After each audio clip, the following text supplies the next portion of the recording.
It started on a morning I barely remember, the kind that slips away the moment it happens. I was brushing my teeth, half asleep, leaning over the sink with my hair sticking up in every direction. Something felt off, though I couldn't name it yet. I spat, rinsed, lifted my head. Normal stuff. Except my reflection didn't move. For 2 full seconds it just stared at me. Still, unblinking. A perfect frozen copy of me while I stood there, toothbrush hanging lazily from my hand. Then, as if catching up, the reflection suddenly mirrored the exact motion I'd just done, lifting its head, wiping its mouth, blinking twice. A shiver ran down my spine. I laughed at first, thought I was tired. Maybe the light flickered weirdly. Maybe my brain hiccuped. But the next morning, it happened again. This time, it wasn't small. I leaned forward to touch a pimple on my chin.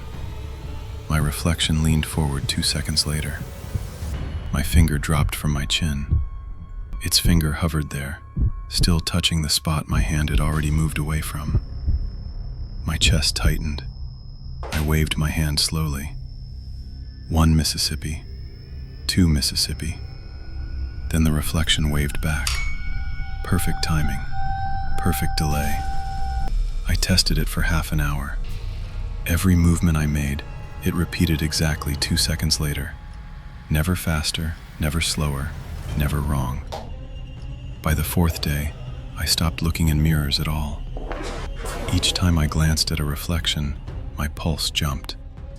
But avoiding mirrors only works until you forget one exists. It happened in the elevator at work. Mirrored walls everywhere.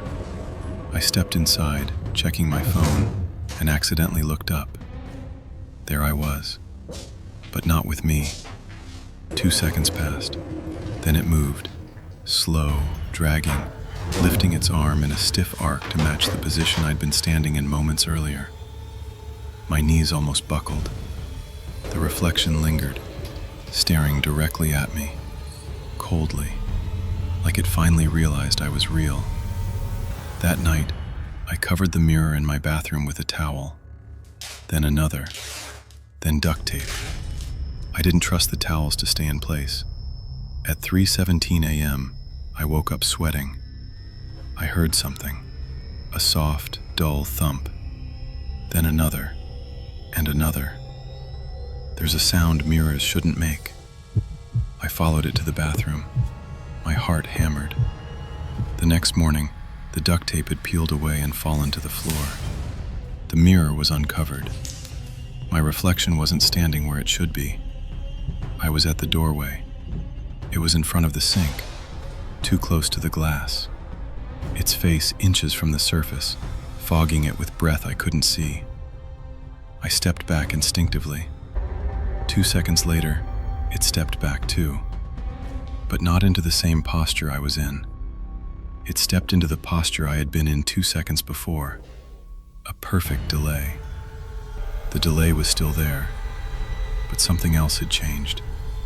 It wasn't looking at my movements anymore. It was looking at me, directly, coldly, like it finally understood I was real. I raised my hand, slow and careful. It didn't mirror me. 2 seconds passed. Then it raised its hand too, but the opposite one, as if it wasn't copying anymore, as if it was choosing. I slammed the door. That night, I covered every reflective surface: TV, oven doors, picture frames, windows, anything that could show me something I didn't want to see. Just before dawn, half asleep, I saw movement in the dark screen of my unplugged TV. My reflection, 2 seconds late, smiling before I did. Now the delay is growing shorter. 2 seconds, 1 second, half a second. I think the mirror doesn't want to copy me anymore.